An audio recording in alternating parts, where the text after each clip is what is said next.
¿Qué tal, compañeros? Muy buenas tardes. La Academia de Enseñanza Digital les da la más cordial bienvenida a este ciclo de conferencias, temas selectos de Derecho Procesal Civil.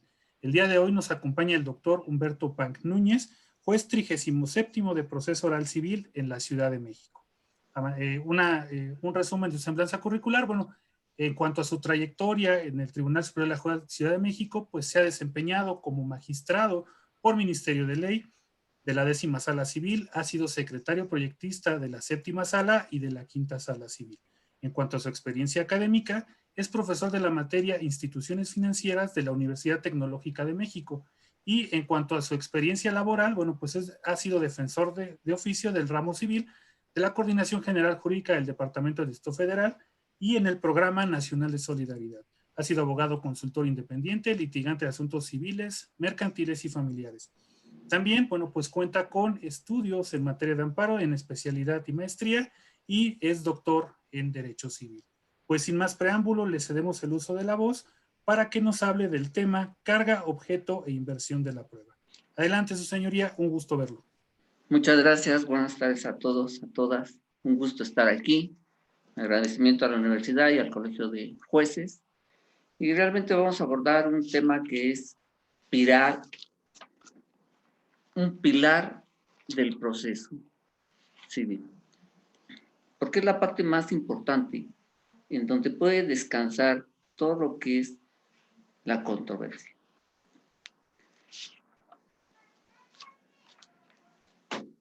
¿Y por qué es importante la carga probatoria? En principio hay muchas definiciones de lo que podemos entender lo que es la carga probatoria, desde lo que nos dicen los diferentes códigos hasta los diferentes conceptos que se han acuñado desde la época de Roma hasta nuestros días, obviamente.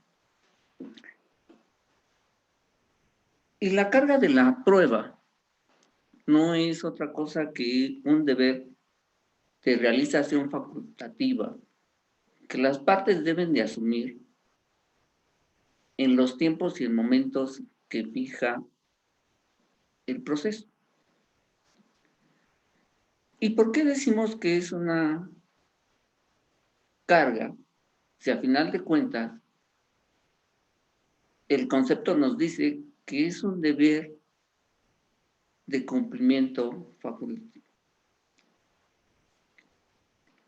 Porque si bien las partes están interesadas en hacer llegar al juzgador los elementos de convicción que juzguen pertinentes para demostrar los hechos, causa de su acción y de sus pretensiones, sin embargo,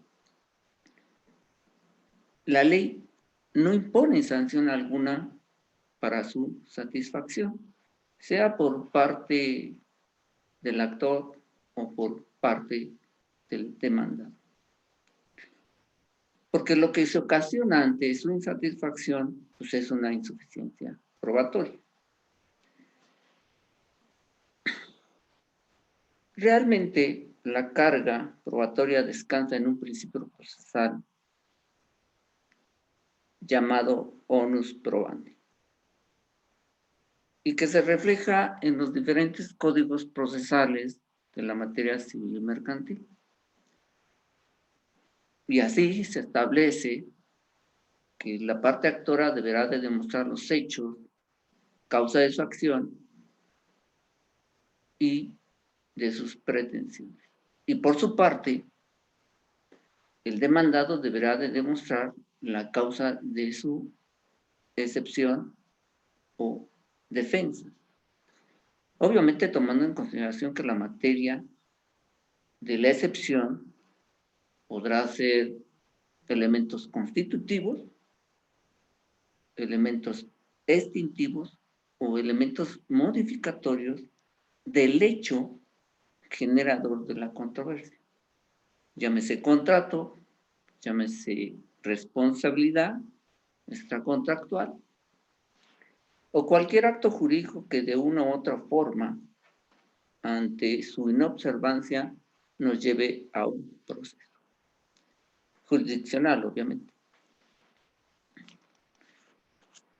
Este principio de onus probandi descansa a su vez en dos subprincipios, llamémosle así. El principio ontológico de la prueba y el principio lógico de la prueba. En donde el primero establece que lo ordinario no es necesario de justificar. Por el contrario, se deberán de demostrar únicamente los hechos extraordinarios. Por su parte, el principio lógico nos establece que lo normal no puede ser materia de prueba, sino lo anormal, lo que no es ordinario. Y esto es fundamental, porque conforme a las reglas que tenemos, tanto de la presentación de la demanda como del ofrecimiento de pruebas, es ahí donde se va a satisfacer o no la carga probatoria. Así, podemos establecer, por ejemplo, en relación al principio de inocencia. El principio de inocencia es normal en tanto que la mayoría de los integrantes de una sociedad no cometen delitos. Lo anormal es cuando se comete el delito. Y en esa parte es lo que se debe de justificar. Por eso la carga de la prueba parte de estos subprincipios, el ontológico de la prueba y el lógico de la prueba. Esto nos lleva a una distribución, obviamente, de la carga probatoria. Así, permeará durante la secuela procesal esa carga y se harán redistribuciones probatorias. Porque en principio, como señalé, la parte actora debe de demostrar los hechos, causa de su acción y de sus pretensiones. Y por su parte, el demandado deberá de demostrar la causa de sus excepciones, sean hechos extintivos, modificatorios, del hecho o acto jurídico que genera la controversia. Hago un paréntesis en esta parte de la distribución de la carga probatoria, porque existen otros principios que como pilar del procedimiento se encuentran discutidos, al menos por la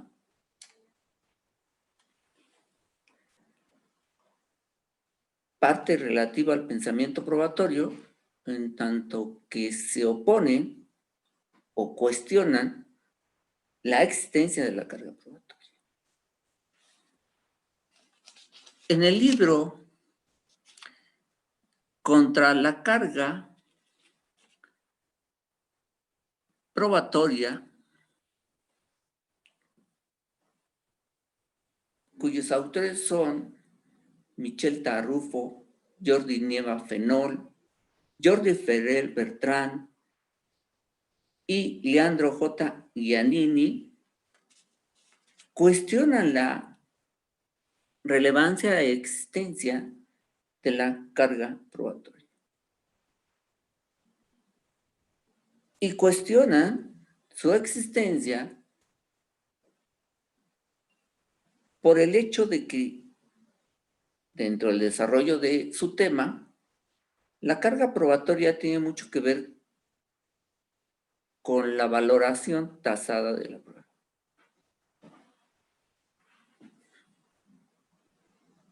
Y dentro de su exposición,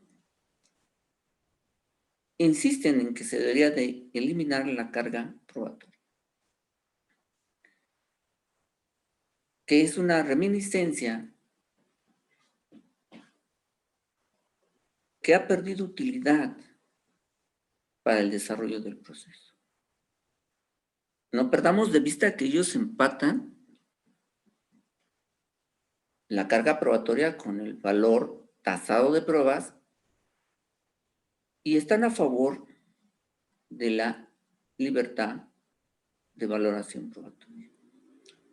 A mi juicio son cuestiones total y absolutamente independientes y diferentes en contenido y contexto. ¿Por qué?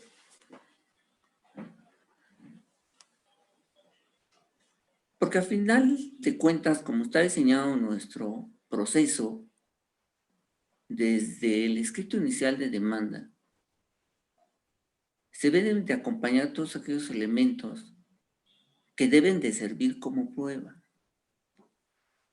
anunciando desde luego testigos y documentos que se tengan o no se tengan en su poder, o estén o no en archivos públicos. Y tenga o no la parte interesada la facilidad o disponibilidad de esas pruebas.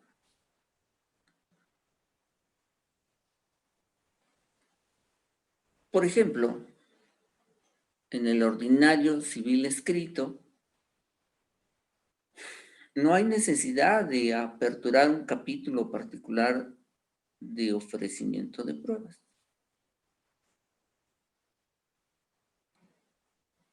En el procedimiento civil oral, por el contrario, la ley impone que se deben de ofrecer las pruebas correspondientes de la parte interesada, tanto en la demanda como en la contestación. Y ahí es donde vemos la satisfacción del deber facultativo de aportar los elementos probatorios. Y lo mismo sucede y acontece en procedimientos especiales. Procedimiento de ejecución de garantías, procedimiento ejecutivo mercantil, de ejecución de fideicomiso.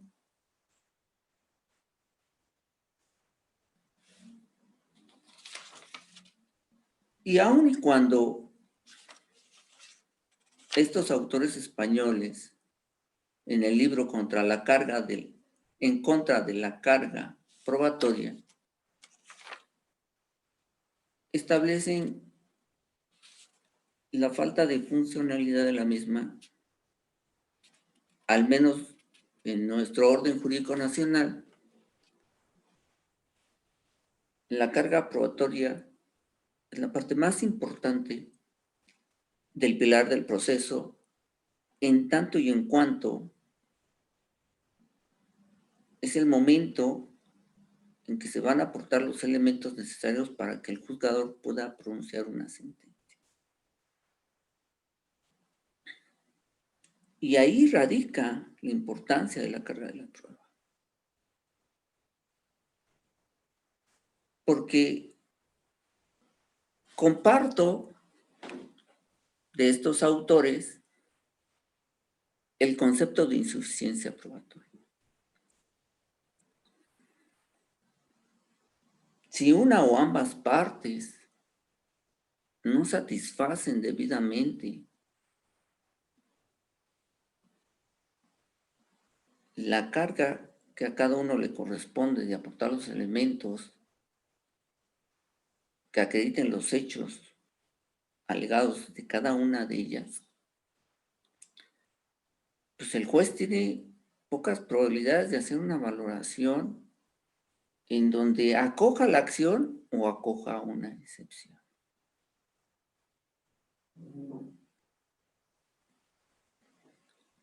Esta insuficiencia probatoria, a como está diseñado el procedimiento, no exime al juzgador de dictar sentencia.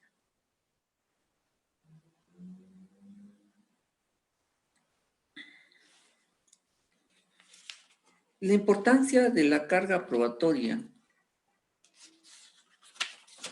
tiene mucho sentido en tanto se encuentre satisfecha la misma.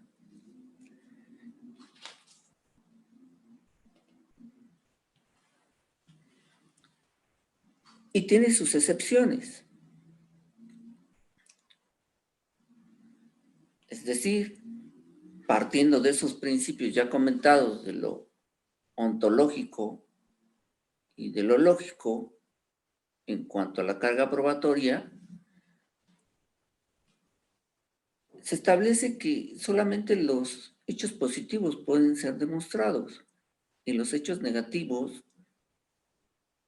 dada su naturaleza, no pueden ser justificados. Esta situación establece una excepción, pero a su vez esta excepción tiene su excepción. Por ejemplo, si leemos el artículo 282 del Código de Procedimientos Civiles para la Ciudad de México, establece una serie de hipótesis de cuándo el que niega debe de probar. Y dentro de ellas encontramos cuando la negación lleva implícita una afirmación. Esa afirmación es lo que se debe de demostrar. Si se niega o se desconoce la presunción legal que exista a favor de su colitigante.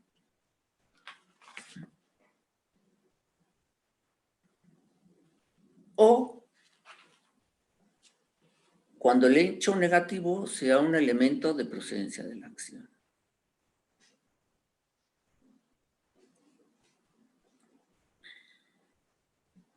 Sin embargo,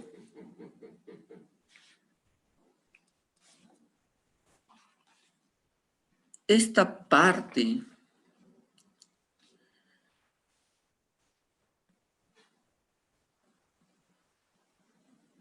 para mí y desde mi muy particular punto de vista, a final de cuentas nos regresa al principio inicial de onus probandi. El que afirma debe de demostrar. Y yo creo que se debe de superar ya ese tema. Yo recuerdo cuando empecé a ir de pasante, se hablaba de la acción fundada en hechos negativos.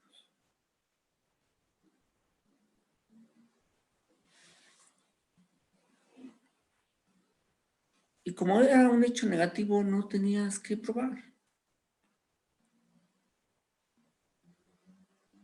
Pero está la excepción. Si el hecho negativo es un elemento de procedencia de tu acción, lo debes de demostrar. Y la pregunta es, ¿cómo? Objetivamente, un hecho negativo, ¿cómo lo podríamos demostrar? ¿Qué elemento de prueba pudiera ser idóneo, eficaz, pertinente, útil para demostrarlo? La presunción.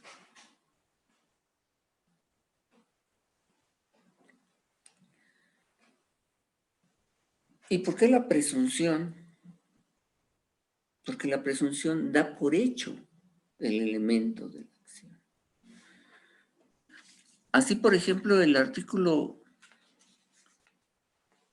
1916, primer párrafo, última parte, cuando habla del daño moral,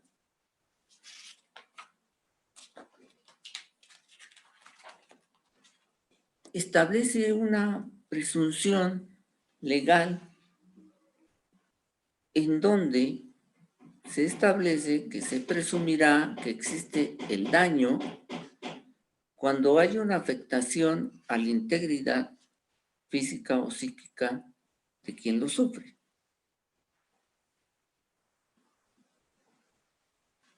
Y esa presunción es suficiente y bastante para tener por justificado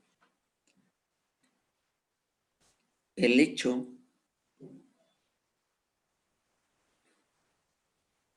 de la acción. Como podemos ver, la carga probatoria en nuestro sistema jurídico procesal es de vital importancia y relevancia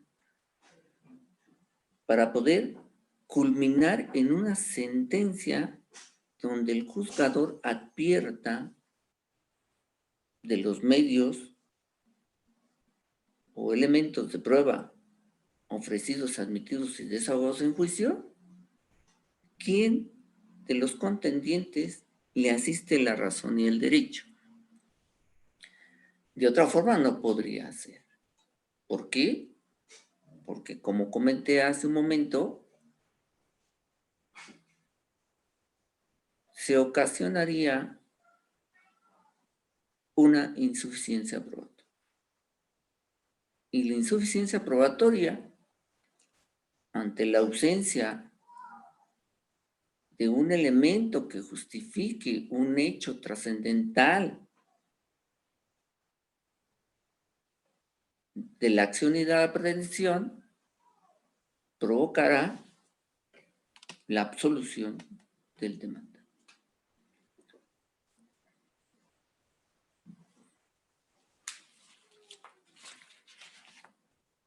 Y esa carga probatoria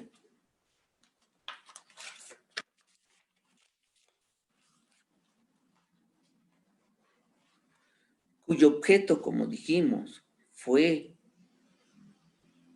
y es aportar elementos de convicción al juzgador para que se pueda dictar una sentencia acogiendo la acción o acogiendo una excepción,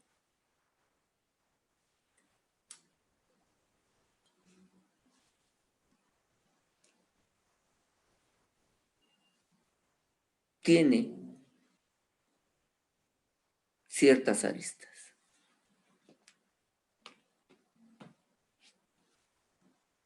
La primera arista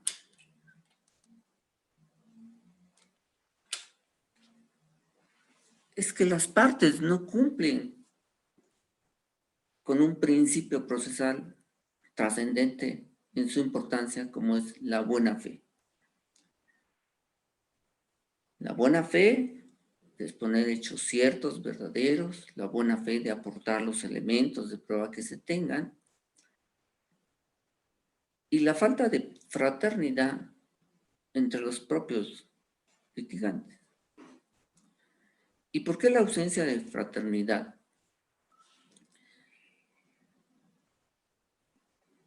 Porque no aportan todos los elementos probatorios. Son omisos en la aportación de elementos probatorios. Y ahí, por ejemplo, ¿cómo solucionar si estamos en un proceso democrático? No hay norma que obligue al juzgador a traer elementos de prueba per se. El juzgador está impedido,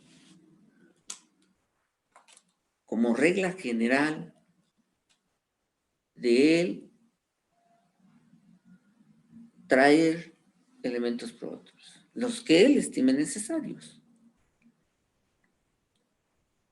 Porque la consecuencia, en apariencia, es provocar desigualdades procesales. otro principio fundamental en la vida del proceso, la igualdad procesal. Sin embargo, la excepción a esta regla general se encuentra en el artículo 79, segundo párrafo del Código Federal de Procedimientos Civiles, en donde se faculta al juez para traer al proceso las pruebas que él estime necesarias, porque él no está sujeto a ese principio onus probandi, y en él no reside la carga probatoria. Obviamente hay que ser muy templados para hacer ejercicio de esta naturaleza, para evitar un desequilibrio de igualdad entre las partes procesales. A este respecto,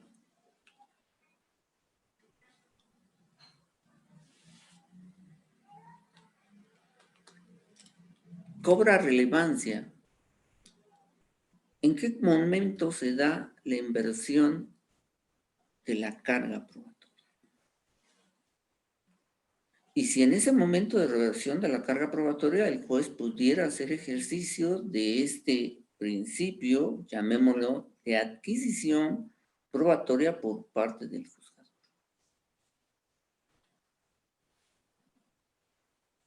¿En qué momento se puede advertir la inversión en la carga probatoria? Si desde la demanda y contestación se han aportado los elementos que cada parte tiene a su disposición y que le deben de servir de prueba. Ahí está satisfecha la carga probatoria de cada parte.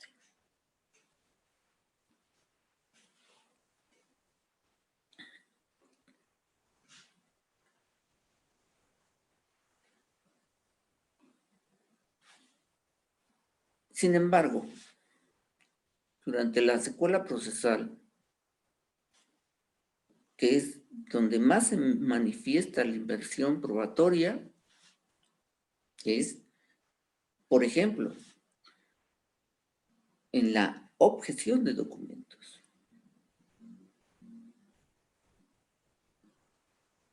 En la objeción de documentos,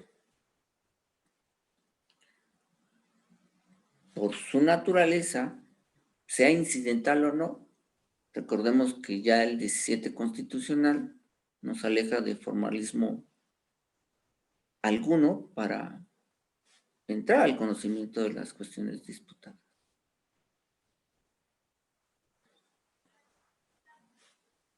En el objetamiento de pruebas se da una reversión natural de la carga probatoria. ¿Por qué? Porque si el demandado objeta las pruebas del actor, él tendrá que ofrecer pruebas que demuestren las afirmaciones causa de su objeción.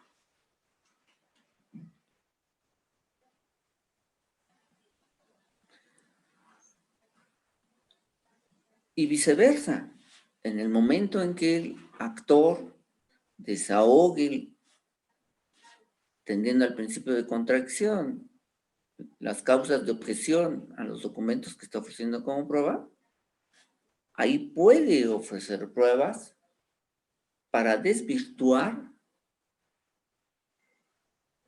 la objeción. Esto pareciera sencillo, porque los papeles se invierten.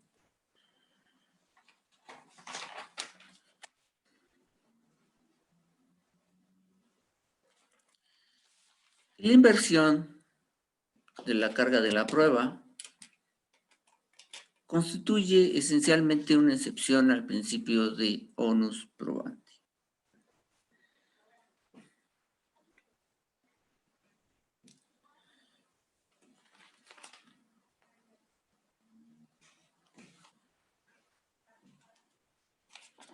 Decíamos del artículo 1916, primer párrafo, última parte, la presunción. La presunción como un elemento de la acción cuando la acción se basa en un hecho negativo.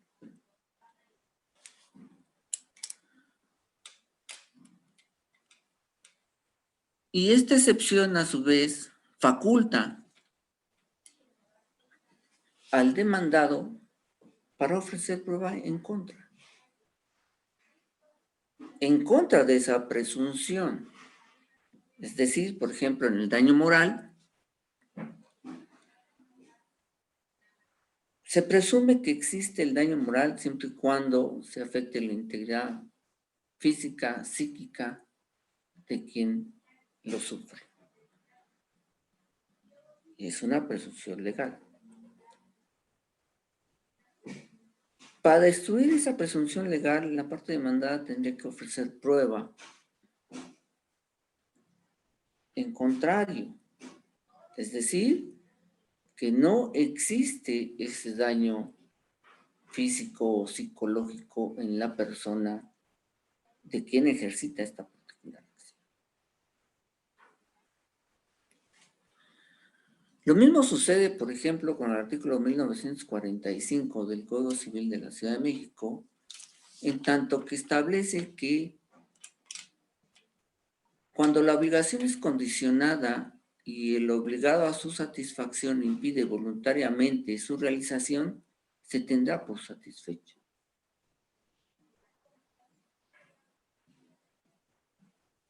En esa parte, a quien le corresponde demostrar es al demandado.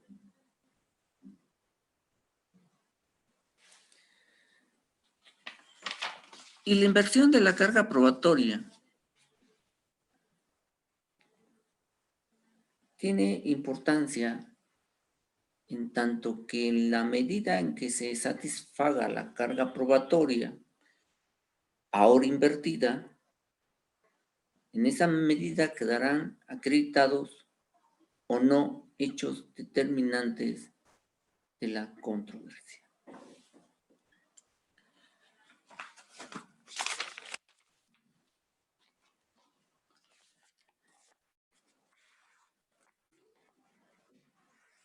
Ahora bien,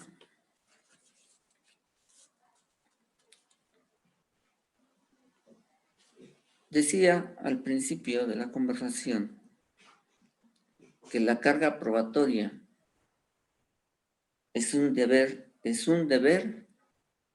de realización facultativa en los tiempos y momentos que establece el proceso. Actualmente, como ya apunté también, se está cuestionando si se debe de continuar o no con la existencia y funcionalidad de la carga probatoria. Ante la complejidad de los hechos, han surgido algunas teorías como la dinámica de la carga probatoria, que tiene mucho que ver con la finalidad, facilidad y disponibilidad de un elemento de convicción.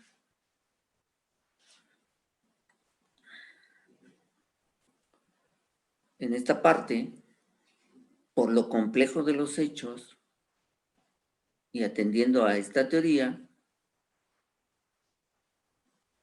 se establece no una carga probatoria normal y natural, sino que la carga probatoria le corresponderá a quien tenga la mayor facilidad de aportar al proceso el elemento de convicción respectivo. no es relativamente nueva la carga, la dinámica de la carga dinámica de la prueba, porque inclusive la Suprema Corte de Justicia de la Nación, en la jurisprudencia identificada con el número JUS 2011-706, relativa a la cancelación de los cargos por disposición de las tarjetas en cajero automático, establece que a quien le corresponde demostrar la autenticidad y exactitud de esa disposición es a la institución bancaria.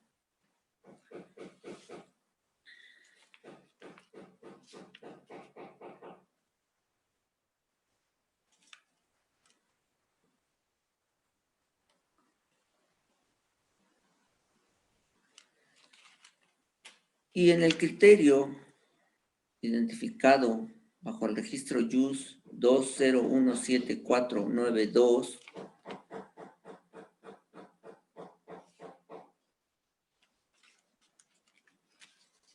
de que se pueden ofrecer pruebas por parte de la institución de crédito para demostrar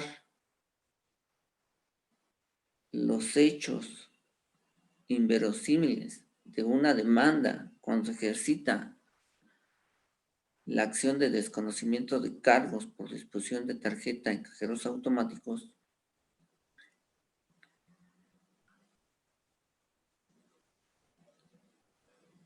confirma la importancia y relevancia de la carga, objeto e inversión de la prueba. Porque como decía, cada parte está obligada a aportar los elementos que justifiquen los hechos de su acción o de excepciones.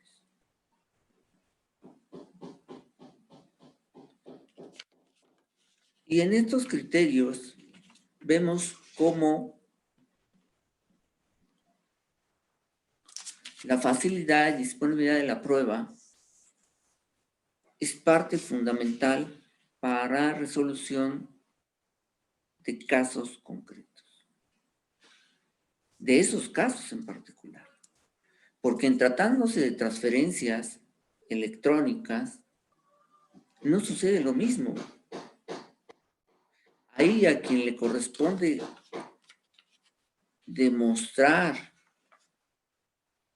es al cuentaviente. Y lo que debe de demostrar es que el sistema, el portal de Internet utilizado para la realización de la transferencia bancaria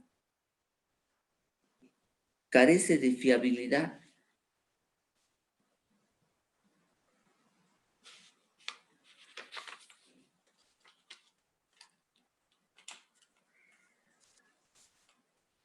Como podemos apreciar de estos criterios establecidos por la Suprema Corte de Justicia de la Nación,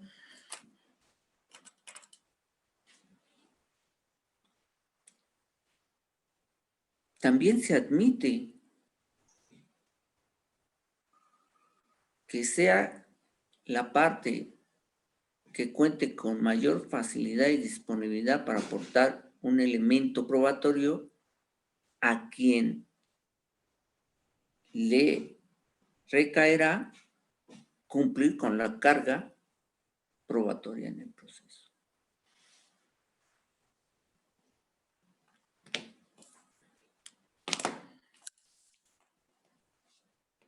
De lo hasta aquí expuesto, podemos concluir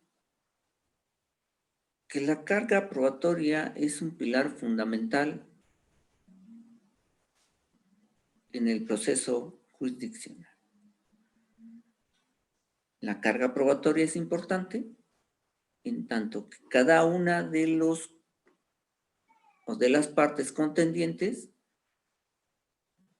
aportará los elementos de convicción que estime pertinentes para justificar sus hechos, causa de su acción y pretensiones, o de los hechos, causa de sus excepciones o defensas.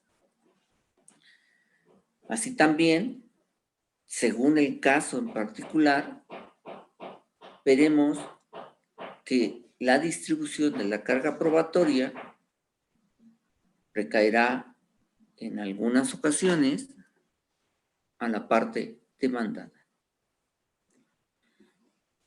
Y en relación a la inversión de la carga probatoria, dependerá del caso en particular para establecer en qué momento se da o no la inversión de la prueba.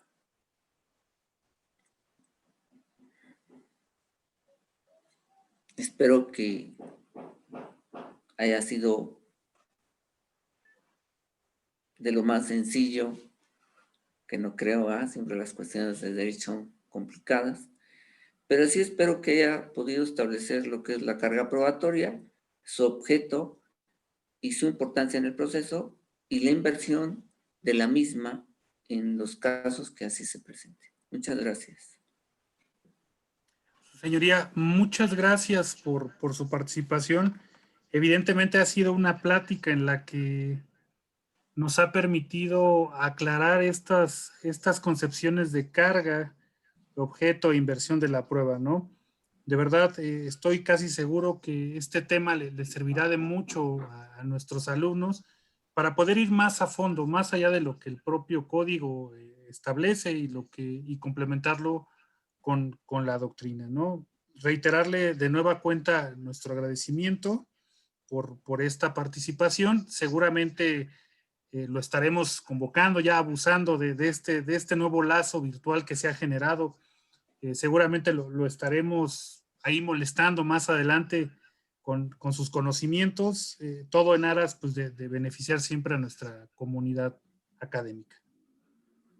Muchas gracias, sí, esperemos que sí, que esta pequeña conversación sea de utilidad, ya que es un tema muy complejo y cada vez más complejo en la medida en que la ciencia y la tecnología avance y seguramente, y ojalá y así suceda, así como la Suprema Corte de Justicia ha desarrollado determinadas doctrinas, así se desarrollan determinadas doctrinas para el pensamiento probatorio, y que yo creo que hace mucha falta, ¿no? Abrir horizontes, abrir nuevas formas de ofrecer, admitir y desahogar pruebas y salir de ese pensamiento tan cuadrado de que la carga probatoria debe ser realmente cumplida o que debe de cumplirse con los formalismos del ofrecimiento de pruebas, cuando realmente, desde mi muy particular punto de vista, las partes basta y sobre que acudan a la impartición de justicia y nos digan qué quieren y en qué se basan, y tratar de alejarnos lo más posible del formalismo. Pues señoría, ahora sí que desde la distancia, nuestro agradecimiento y también un agradecimiento especial por el apoyo brindado tanto al Colegio Nacional de Profesores de Derecho Procesal, doctor Cipriano Gómez Lara, y también al Colegio de Jueces del Fuero Común de la Ciudad de México. Digo, a todos ustedes, muchas gracias, y su señoría, pues reiterarle gracias y hasta la próxima. Sí, muchas gracias, buenas tardes, hasta luego. Buenas tardes, hasta luego. Hasta luego.